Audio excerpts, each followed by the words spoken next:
personal matters.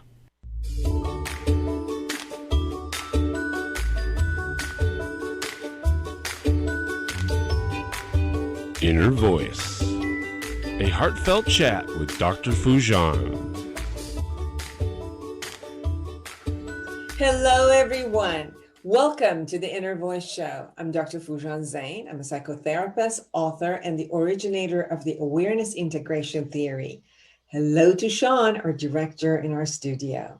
This is a show about what matters most in our life: our minds, our thoughts, our feelings, actions, relationships, and our fulfillment in this beautiful journey of life. In this show, I will share the tip of the week about why we give up and what to do and how to be aware so that we don't.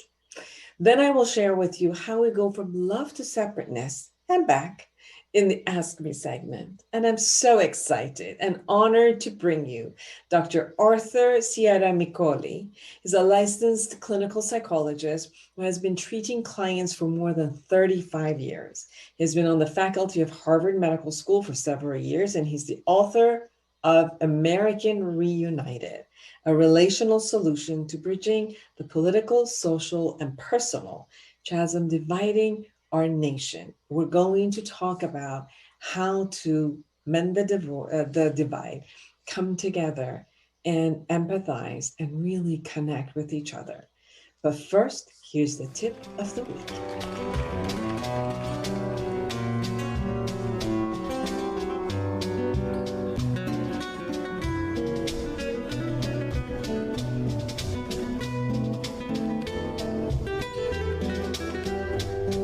Here's the tip of the week. This quote from Thomas Edison: "Our greatest weakness lies in giving up. The most certain way to succeed is always to try just one more time," has become really relevant this week. I've been talking to people with major goals in their life who have surrendered to their hopelessness and given up pursuing their goals. I've been talking to couples that have been married and have given up on their marriage. Some remain in their marriage, but have given up inside. Some give up relating to their family members. Some not only give up on their body, but even abuse it. And others have given up on life. Why do we give up? Some people have an expectation that life, work, success, relationships should be easy. So when life brings obstacles in front of them, they get perturbed and give up. Many times people see other people's success and assume that they made it effortlessly in one night, and rarely acknowledge all the years and the sweat and tears that it took to get there. There are people who will try a couple of times and then stop believing in themselves. They doubt their abilities and go into a state of powerlessness. It may be that they're in the need of additional skills that would get them closer to their goals, but they only try what is comfortable or available. And if it doesn't work, give up. Learning from people who are successful in these areas are important. Seeing what tools they have used and finding out how to obtain those skills are the way to go. When people have made mistakes in the past and felt shamed or ridiculed by them, have difficulty moving forward or take a risk. Most of the time, they're afraid of making a mistake again and hold back. The anxiety of public humiliation that might be experienced by making a mistake or failure stops them from applying themselves. There are some people who see themselves as a victim and project that no matter how much they try, someone will ruin it for them, and they can never win. Therefore, give up. Give up a fight that was never there, but only in their perception. Some can't visualize beyond where they are, and although they give lip service to future vision and goal, it is difficult for them to change or can't see or visualize all aspects of how it would turn out. And since they can't have a guarantee, they give up and stay in their comfort zone.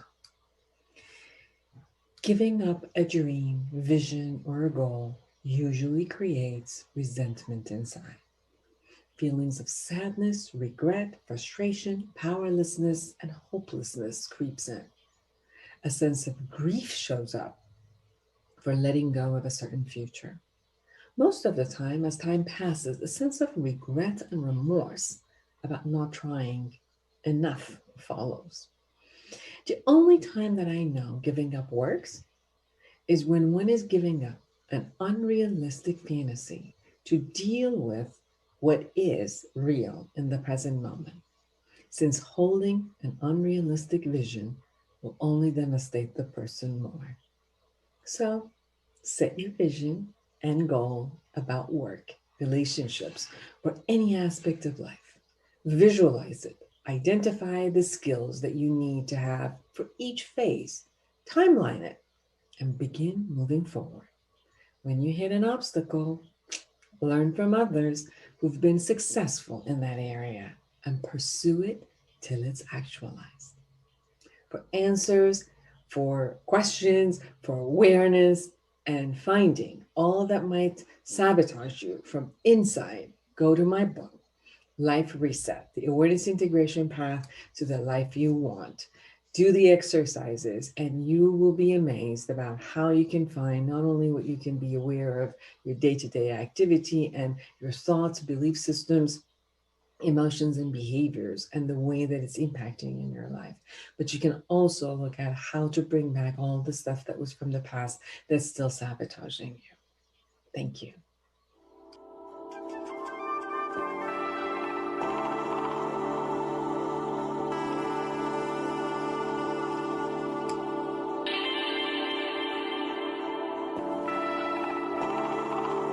How do we go from loving each other to tolerating each other to can't stand each other, but yet want to hang out or have to hang out in the relationships, and then try to walk this way back into liking each other and then loving each other?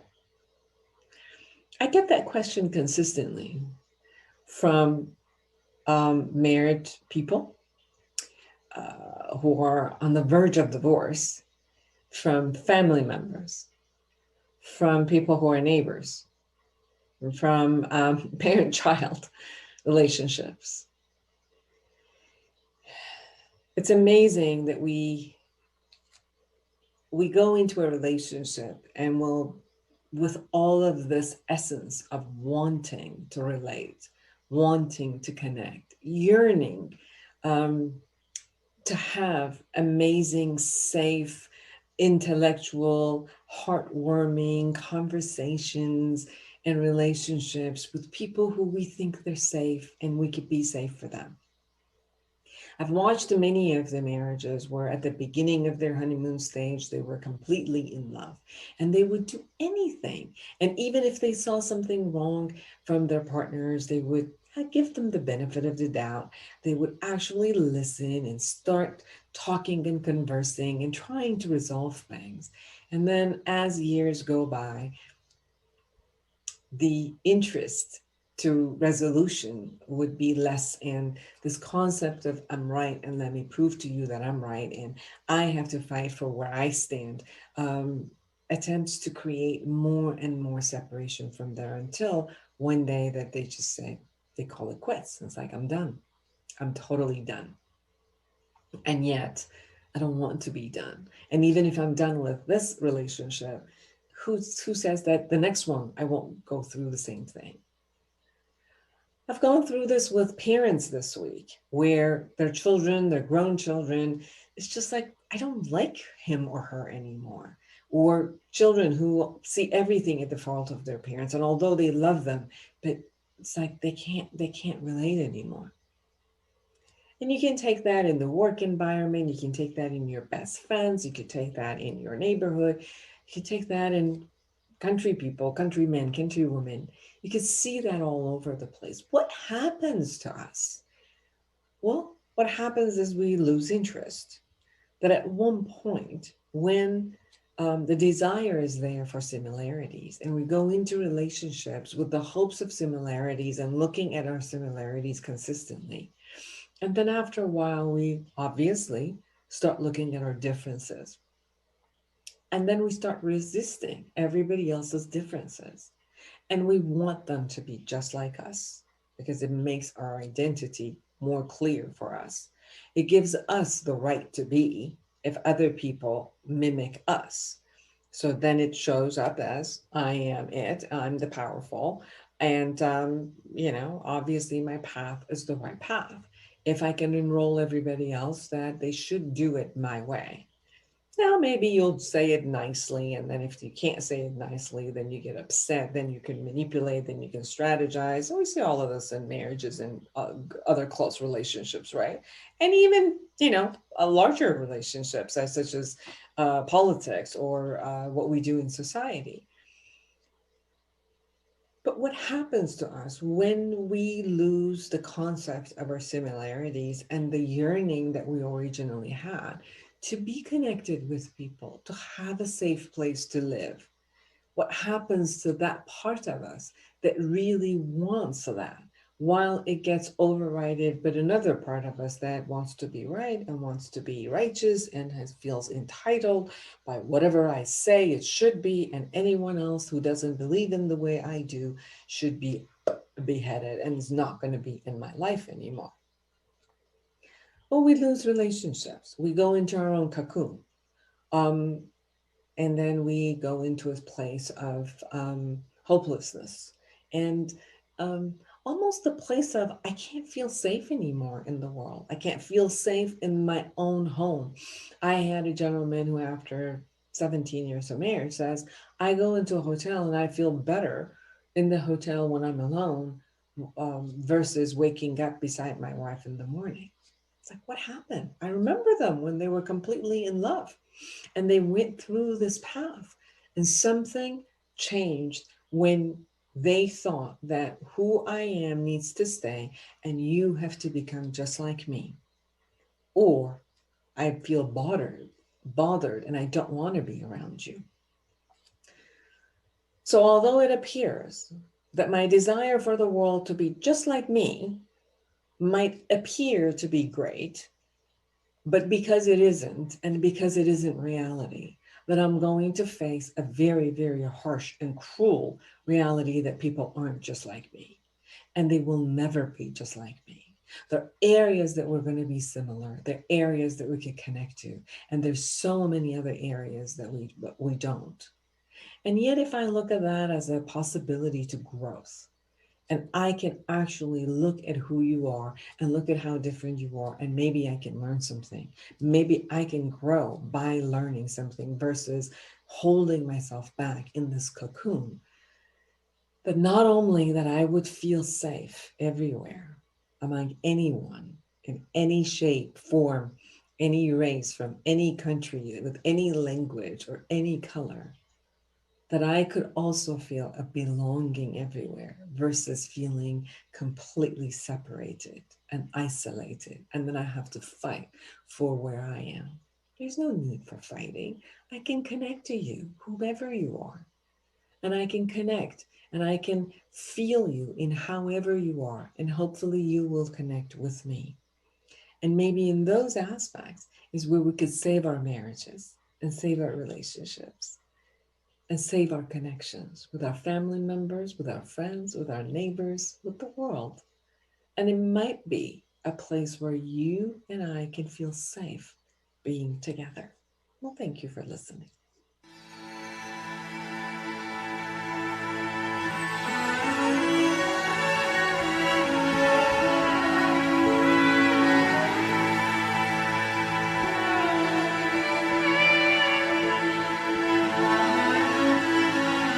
Welcome back again, everyone. I'm Dr. Foojan Zeine, and I'm so excited to have Dr.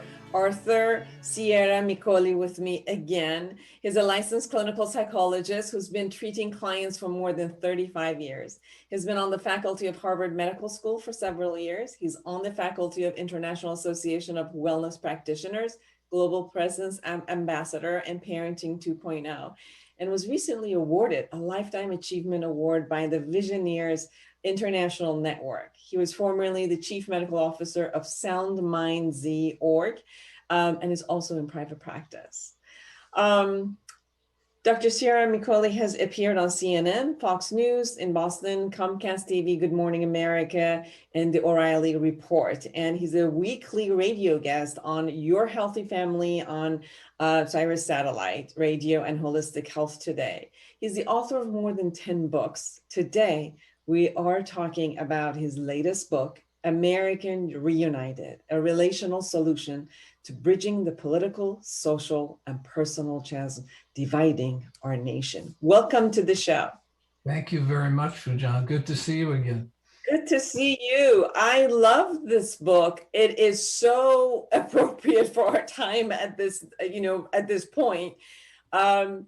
It's, every day as I am with clients, I experience what you wrote in your book about the fear, about the anxiety that's up there, or about the anger, about the rage, sadness, all of these emotions that show up for all of us as we watch the news, as we walk around our neighborhood, as we go to places that we've always known and we've always loved. And then we suddenly are shocked by sometimes the way that we are treated, or sometimes even, I've had family members who are shocked when they actually hear themselves or their family members or their friends of many, many years.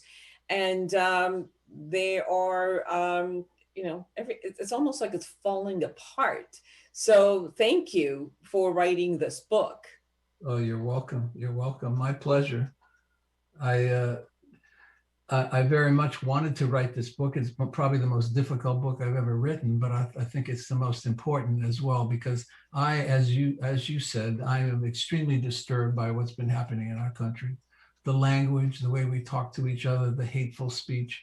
It was ironic. My 7-year-old granddaughter, Carmela, and my 92-year-old patient both asked me the same question one day: why are people so mean? Why are we so mean? Because kids see it on TV. They see the language that we use, which has never been present in my lifetime, especially among political figures and radio talk hosts and so forth. The language is horrible.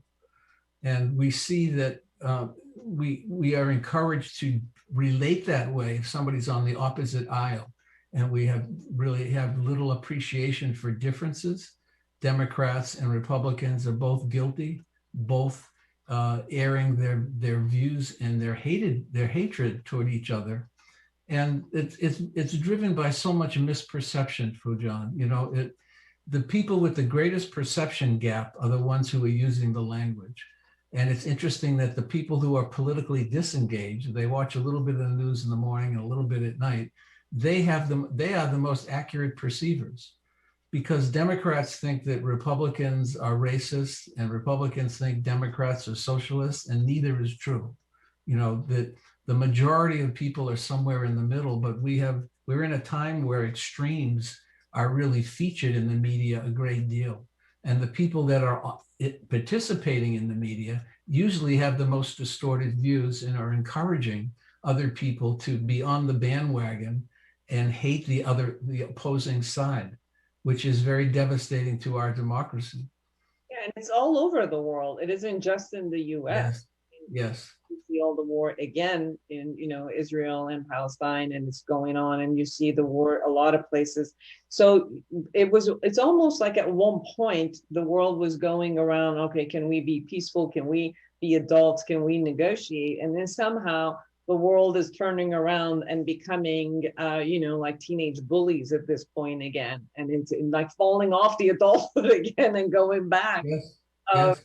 And just, and then allowing them like with an entitlement, almost like that I do have the entitlement to be mean, to share my hatred, and then and throw it on you, or even be violent at you. And we've seen this now also with Asians. So we see a lot that it just happens, and it just I think what I'm shocked about is more the allowance that has been very much on the surface. In your book, you talk about hatred. Where does it come? Can you share with us, please?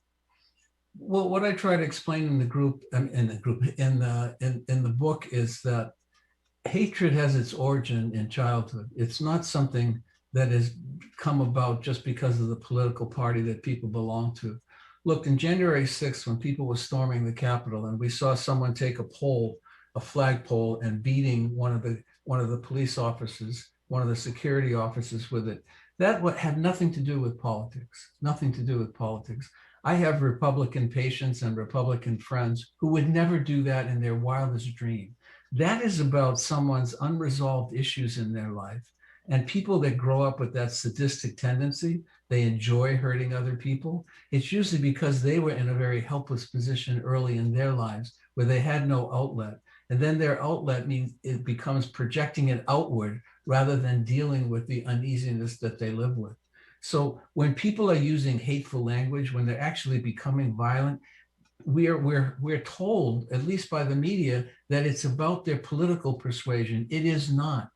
It is not about their political persuasion. It's about the unresolved issues in their life, that they would come to a point where they really are treating somebody with such hatred and want to hurt them physically. That's not about politics. I totally agree. And we've also watched a lot of multi-generational hate. Like, you could see that the children who are in together at school don't have that. They have an experience of face-to-face with people of all races, all colors, from any type of origin.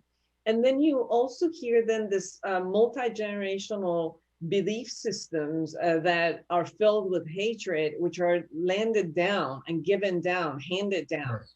And then children, and they get confused. It's like my own experience with this person who is, white, Black, Asian, this and that. It's not that.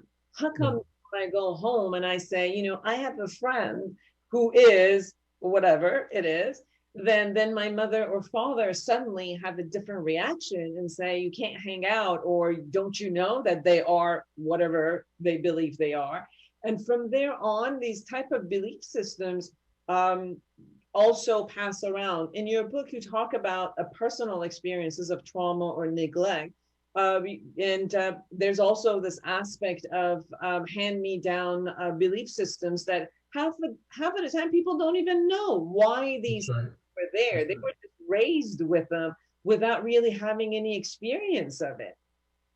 I see it akin to mature spirituality, mature religion, for instance. We're raised in different religions, and hopefully when we're adults, we can examine the facts of those religions, and we see, not to give up our faith, but some aspects of it probably weren't true. When I was growing up Roman Catholic, I was told that we couldn't eat meat on Friday or we'd go to hell. And then we found out years later that the Pope at one point said that because the meat was bad in Europe and he was trying to get people to stop eating it, okay? But who knew years later? I was treating a Catholic priest from one of the Catholic colleges at one point, and he said, I finally understand what you're talking about. You get these preconceived ideas early on, and they stay with you. And he was teaching, of course, the religions of man, all the different religions. And he said, I understand exactly what you're saying. However, when he was leaving my office, he said, I never eat meat on Friday, just in case, because he still had it within him that there was something wrong about it, because we learn it early when we're very vulnerable and it gets encoded in the emotional part of the brain. And then we think that it's true. When I was growing up, the Irish were drunks, the Italians were in the mob, the Blacks were lazy, the Jews were cheap, on and on and on. Homosexuals were going to hell. And then what did I come upon as an adolescent? Because I played sports, I intermingled with a lot of different people, and I did it as in college as well. None of it was true. There was a little bit of it that might have been true for some groups, but generally speaking, it didn't come to bear. But they were things I was taught, just like you're taught different aspects of a religion. But our responsibility as adults is to find out what the truth is, to perceive accurately. My whole career has been devoted to helping people understand and perceive themselves accurately and others, to reduce prejudice inward and outward, toward themselves and toward others. That I think that's our responsibility as adults. To talk about income equality also affecting our society in a way that has kind of taken people into different corners, instead of feeling like the inclusion of all of us being human together, but somehow the separateness, not only of the country of origin or race or color. You're also bringing the inequality effect that is really affecting all of this hatred also. Can you share about that? Well, there are 40 million people, adults, living below the poverty line in the United States. 16 million children live below the poverty line.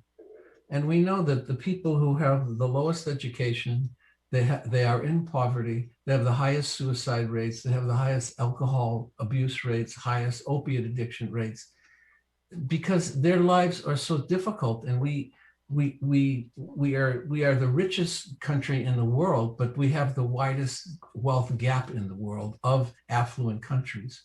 So we have to address that, because when people are poor, when people are barely making it, when people are drinking too much to cope, or they're doing something else that's not good for them, opiate addiction, whatever it may be, they're much more likely to be manipulated by the marketeers, the people in social media who are encourage them to hate another group. Because now all of a sudden you have a group that's caused this for you. They've made you this way. And for people that tend to project out their anger, now they have found a home. And it's very cultish, and it's very dangerous, because this group of people is particularly vulnerable. I mean, suicide rates are up 30%. From women from the ages of 45 to 65, they're up 60%, and 200% for young girls from age 10 to 14. So we're in trouble, America. We are in trouble. Things are not going well, even though we are the most affluent country in the world. We have a great many people who are suffering in poverty every day. Yes, we are. How do you suggest for us to lessen the hatred in our society? What I learned from your book, it talks about looking at ourselves and acknowledging first and taking responsibility about, where my hatred or negativity shows up. Can you share about what are some of the steps to shift this in our society? I think if we're going to be healthy individuals, we have to try to eliminate prejudice toward ourselves and others, as I've said. We have to focus on perception. Nutritionists say we are what we eat. I say, as a clinical psychologist, we are what we perceive. We have the concept confirmation bias. We kind of see what we want to see. I tell a story in the book where when I was in parochial school as a young boy, I was in 8th grade, and I loved to play football. But in my town, there were 2 high schools. There was a Catholic high school and a public high school. The Catholic high school didn't have football. So the young priest in my school was trying to convince me to not go against God and go to the public school and so forth. So I came up with a little idea of my own. I went to church every morning, early in the morning before class, and I looked up at the cross, and I decided that if the cross moved to the right, I could play football. And if it moved to the left, I had to stay in the parochial school and not. And one day, after about 12 days of doing this, I was elated because I actually saw the cross move to the right and I could play football. Now, of course, we know now the cross never really moved, but I thought it moved because I wanted it so badly to move. Our perceptions, I talk in the book about knowledge truths versus feeling truths. My seeing that cross move was a feeling truth, not a knowledge truth. And we have to try to, as much as possible, learn to perceive accurately. We have to not listen to social media every day and digest everything we think we hear or we see that's written, and then we believe it. We have to take time. It takes time to understand who we are. It takes time to understand our world. But it's absolutely necessary if we want to make ourselves happy, those around us, and do something for our world, that we perceive accurately. And we're filled with distorted perceptions right now, filled with it. That's why on both sides of the political spectrum, there's an immense amount of distortion. But there's only about 6 to 8% of people who are to the far right or to the far left. The rest are in the middle, called the exhausted majority, because they're just tired of this. They're tired of the bickering back and forth. And it is a minority of people that get the microphone in their hand. It is not the majority. And Democrats and Republicans, when we look at the facts, which I've tried to outline in the book, have much more in common than you would think when you listen to social media or read in social media. There's also a lot of conspiracy theories that are running around in all the social media, in the media itself. And it's amazing how much, and it gets filtered through the social media for people who, are part of a group. And when you say about the truth, it has been difficult for people to find out what the truth is, because the truth is being fed to them through the algorithms that will give you whatever you appear to be interested, or even you check out one time, then it's going to get bombarded at you. Yes. And then when you gain, it's as if the mirror constantly brings you the same thing. At one point, there's an assumption. You have the assumption that this must be the truth if I'm being bombarded from so many layers, while the only reason you're getting bombarded with this level of truth or with this level of conspiracy theories is because you asked for it, almost like you did a search and it's suddenly coming in. Yes. More of how to, what are your suggestions about how to open up this gate of understanding all of these sites? Where do we go? How do we open our eyes so that we could get information for all of it, get better understanding of the knowledge truth? I would caution people that if it's evening news, most of the stations have their bias. Some are more liberal, more democratic, some are more Republican, and some outright lie. So you have to do some work. You have to do some reading. You have to check out different sources. But keep in mind, the people that are seen to be the most accurate perceivers are people that don't watch the news for hours. They don't watch the same station over and over again. We know it's human nature that if you hear the same thing, think of commercials. You hear the same commercial over and over again. You finally, you're in the supermarket and you're buying a certain kind of soap and you don't even know why, but you heard the commercial 13 times in the last 7 days. So your mind is programmed. And if we keep hearing the same rhetoric, we tend to believe it. And then we act upon it. And again, it's the vulnerable people. It's the people that are angry, that haven't dealt with their disenchantment with themselves, that are going to be most vulnerable to what they're hearing. But we have to check out different sources. But don't be a news junkie. And remember, the people who write on social media, it's been proven by credible studies, the people who write the most have the greatest perception gaps. And the people who are spending less time when tests are given, they are the most accurate perceivers, because they don't have all of that data inside them. They can look at a situation and discern it accurately, rather than assuming that it's based on what they've heard over and over again. So if we were going to listen to our brain and not go necessarily with what the feeling truth is, but on the other side, what you said also is, if it's coming to me and I'm holding it somehow subconsciously in my brain, how do I distinguish and so that I can listen from a logical place and look at what's happening versus the feelings truth that comes up? The key, Foojan, is knowing yourself. Because if I know my biases, I know some of the sensitivities that I have, and everyone has them, then I can filter them out and put them aside. If I haven't done that, and if I'm still carrying old hurts into the present, my emotions are not a very accurate guide. Emotions can be an accurate guide if we're not carrying a lot from the past that distorts what we see. That's the key, knowing ourselves, reducing the prejudice about ourselves first, doing our homework about ourselves first. Then we're more apt to be able to perceive accurately.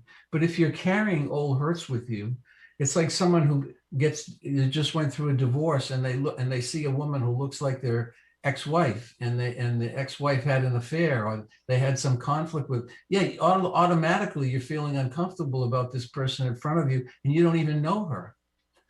The past influences the present until we resolve it, and then we can perceive accurately. If you're carrying those hurts with you, and we all, if we take the time, can recognize which ones we are carrying with us, and we can do something about them, then we're open to seeing clearly, not in a biased way.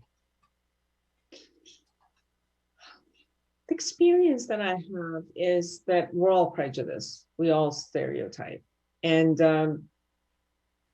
when there is an upholding of a principle, for example, for me to say, it's not okay for me to be prejudiced, then I can start watching. Like I've started watching the sentences that automatically show up in my brain because of, cultural factors, or, like somebody's driving slow and I automatically I look, like there's no reason for me to look, but I've watched myself look in order to prove to myself, for example, a stereotype that I have about somebody who drives slow.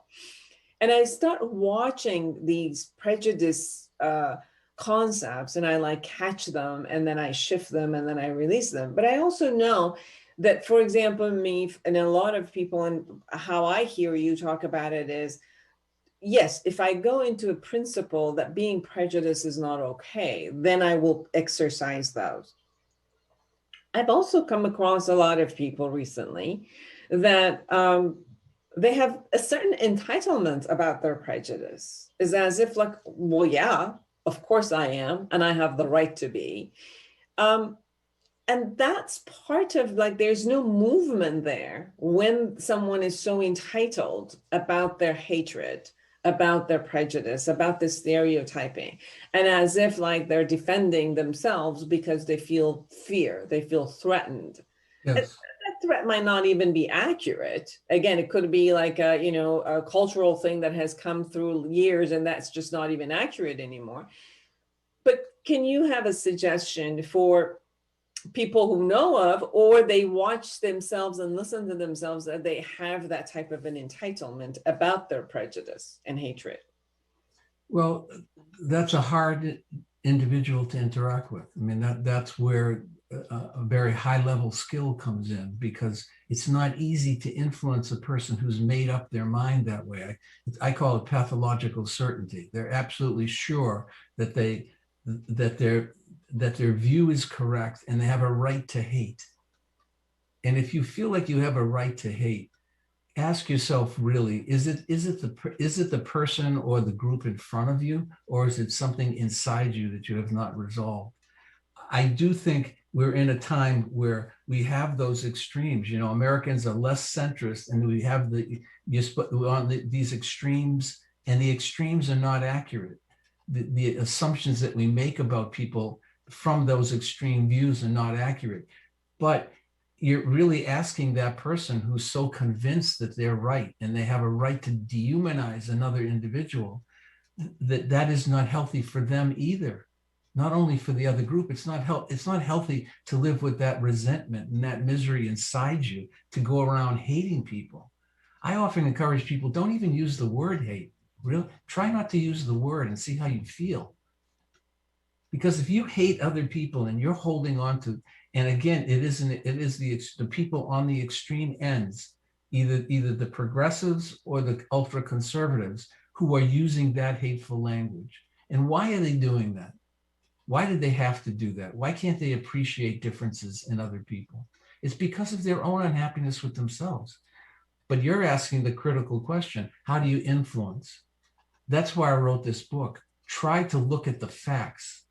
Try to look at the facts, not what you believe are the facts, but let's really examine what the truth could be. Could you possibly be inaccurate? Of course, like you said, we all grow up with prejudices. We all do. It's the openness to look at them. But that's the hard work, to relate in a realistic way to try to get people to slow down enough to look at the facts. And that's where empathy comes in. I mean, empathy means rather than me getting angry at you because you don't believe what I believe, I'm trying to understand how it comes about that you believe what you believe. I have to try to bring the tempo down so that you feel secure with me. You don't feel threatened by me, because I am legitimately curious about how you come to think the way you do. Most of the time when you can do that, people are more apt to look at the facts.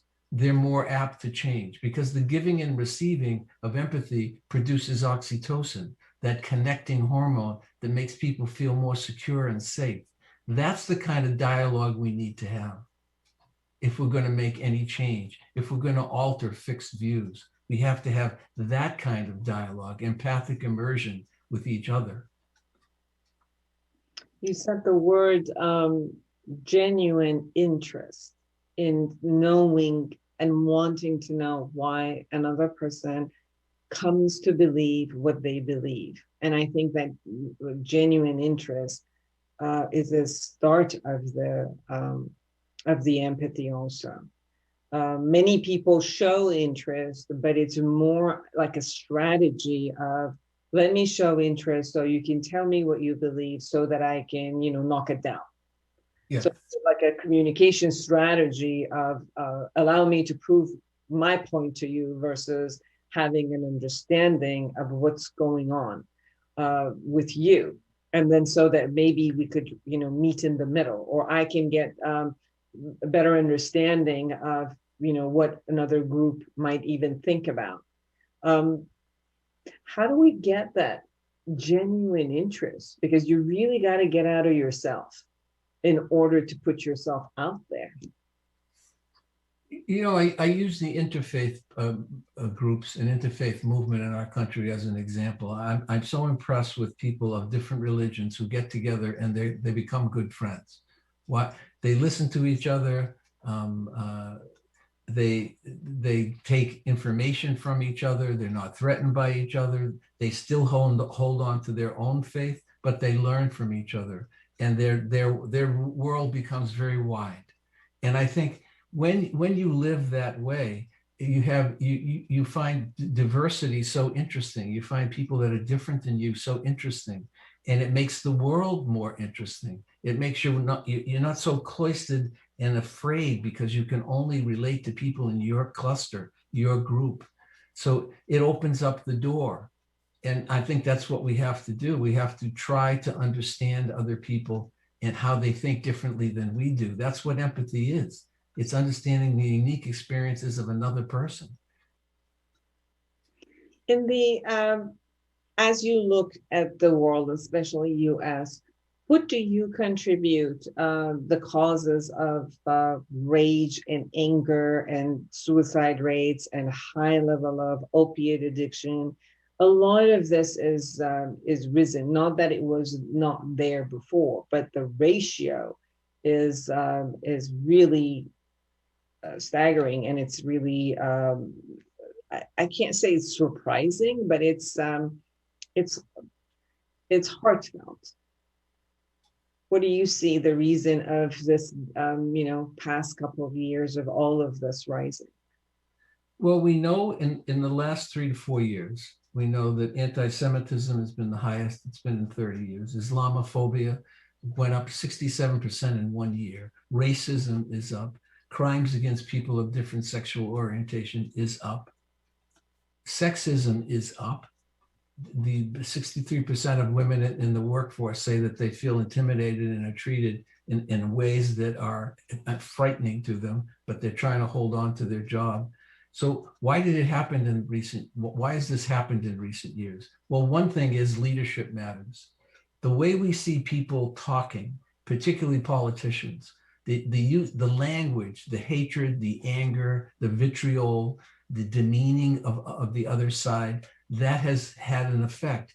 It desensitizes the public to other people. Look at what we heard about Muslims, and it was so many distortions that were not true, but we still heard it over and over again. And certain people taking a strong stance in that regard. And the language associating people with animals and other things, it was awful. And it filters down. It filters down when you hear it over and over and over again. So leadership matters.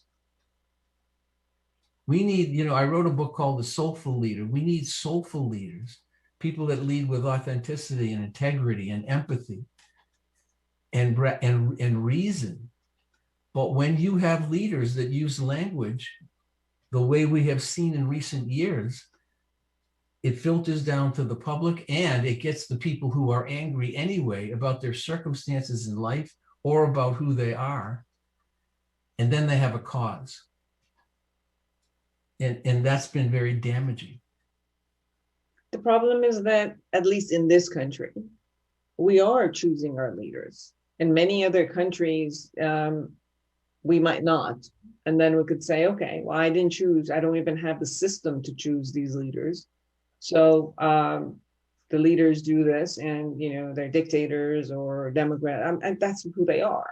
But we are in a country that we choose our leaders. And how come this is what we have come to choose these types of leaders who are consistently portraying hate toward everyone? In the last presidential, not this last presidential election, when it was Donald Trump versus Hillary Clinton, a poll taken before that presidential election, 80% of Americans said they had no faith in Congress whatsoever. 80%. Democrats vote Democratic, Republicans vote Republican, and no one crosses the aisle. You don't see that anymore. I have a client who is a longtime lobbyist in DC, and she said, she's in her mid-70s. She said, when she started out, you saw Republicans and Democrats, they had dinner together, they socialized together. Tip O'Neill was friends with Ronald Reagan, and they did cross the aisle, and they had different points of view, but they talked to each other. Now, she said, you never see that. You never even see them eating together, because it's like a clan. And Americans were disappointed that nothing seems to get done. When one group votes one way all the time, something's wrong. When no one ever crosses the aisle, like a Democrat never says that a Republican said something useful or vice versa, something's really wrong. The system isn't working. So the system wasn't working, according to the majority of Americans. And we were open for some kind of change, somebody offering some kind of change. That's what Donald Trump did at the time. He capitalized on that. He capitalized on the sense of hopelessness that most people had about Congress and about leadership. And that's why we chose. Is that what you're saying? Like even the senators, because it's not just about one leader. No, it's about senators as well. But I tell the story in the group. In the book about John McCain when a woman approached him and at a rally when he was running, and she said Barack Obama is not a U.S. citizen, he's an Arab, and he said no he isn't, and he grabbed the mic and he said he's a decent human being, we just happen to have a different point of view. Now, I didn't agree with everything John McCain stood for, but you see, that's what we need. You see how he didn't want to fuel it. In today's world, he would fuel it. Oh, you think he's an Arab, but he didn't do that. He had integrity. And he said, that is not true. Right. That is not true. And that's not the way he said, that's not the way we do things. But right now, it is the way we do things. Mm-hmm. And we have to get back to that point where we're electing people with integrity, that they don't just vote their party. They vote what they believe. And to bring people together. And I think that's because whomever becomes part of the, no matter what, if they are part of the politics, they are also representing the bigger picture. So what happens if we can't agree to disagree? Because it seems like on some level, we've got to come to terms with each other. For example, I'm, in my neighborhood.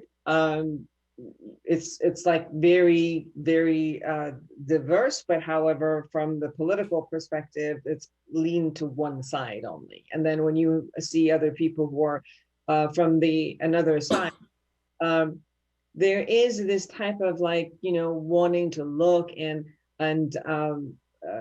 calm things down, although they can be heated conversations. I've gone to gatherings and different places where people can get into really, really heated conversation, but they find their humanity at another place, which is okay. Maybe 10% of my life is different than you and I can't disagree, but maybe 90% of other aspects of relationship, I can come to terms as a human to human.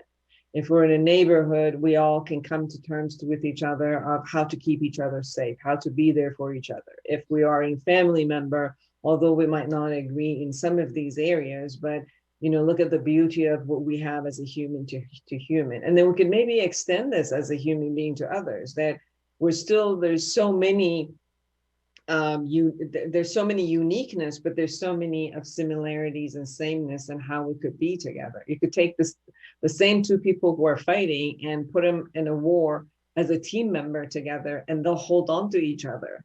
Yes. So you can see that we could all bond in another level with each other, although there are areas that we disagree. How do we disagree? I mean, how do we kind of like agree to disagree, and what do we can't do that? I think one of the formats that allows people to disagree in reasonable ways is when we get together in groups and have discussions. There is this concept, deliberate polling, where you bring people of opposite points of view together, and then you have some experts in the room. Say it's climate change, and there's a tremendous disparity on both sides of what people believe, and then you bring some people in who present the facts, and then you have a discussion. One of the things that causes prejudice is people look at another person. If they look unfamiliar, there's a sense of tension and they feel uneasiness. But the more exposure, we know familiarity and exposure makes a difference. If we can sit down together and talk and have reasonable discussions and have moderators, this is where I think psychologists play a role, where a psychologist as a moderator. We've seen this in police forces, where they teach policemen to not use their guns, but teaching them how to talk to a person who they're trying to arrest, or how to influence that person through language. We need to be able to be with each other, people of different points of view, and have discussions. Because when we're able to do that, we see that in those deliberate polling groups, people walked out of and said 70% of the people changed their minds. They changed their minds, but because they had never been exposed to someone who explained to them why they think the way they think. Yes. In 1 minute, anything we haven't shared that you really want people to know? Just that I am tremendously hopeful that we as a country will come together again. And I think things are broken, but we will come together, and it's important that we have hope that can take place. I just want to share that I'm not pessimistic. I wrote this book because I believe there are ways that we can come together as we have in the past, and that we can get along differently. And as you said, in the end, we have more in common than we are dissimilar. Yes. And what I've noticed is, for myself, I've decided not to fight. I've decided, when I decided not to fight, then the fighting part of me doesn't need to be out. It's more like, if there's a part of people that stops fighting, not that they can't take a stand for what they want, but they don't have to do it through fighting. Can it be through a peaceful conversation, like you talk about, knowledge, truth? Empathy for others. These are the main points in your book. Empathy, listen to each other, have a genuine interest for another human being, so that we could come together and negotiate on so many things that we all are living together in the, whether we're in the same community, neighborhood, city, country, on earth. Like, this is something we got to do constantly all day. Yes, yes. And we have to address bias, but not in an aggressive way, in an assertive way where you're curious about understanding. I had an example the other day with a retired physician who said to me, he mentioned President Biden, and he said, well, he has Alzheimer's. And I said, you're too intelligent to say that. Really? You really think he has? Well, he's a diehard Republican. And I said, let's have a conversation based on the facts. Does he have Alzheimer's? Well, I guess not. So why would you say that?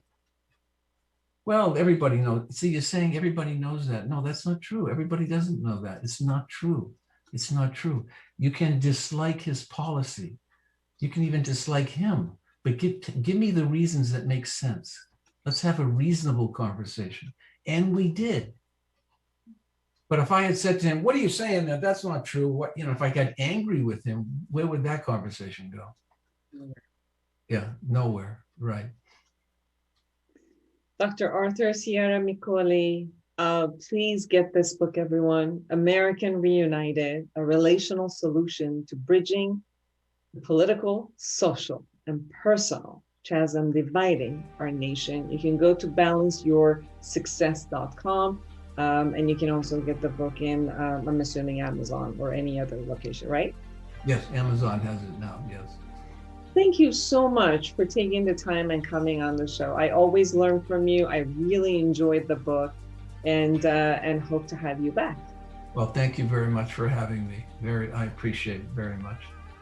And for everyone out there, create an amazing world for yourself and everyone around you. And until next week, bye-bye. The Inner Voice Show is a dialogue between the host and the listeners about their relationships. This show is not an attempt to assess,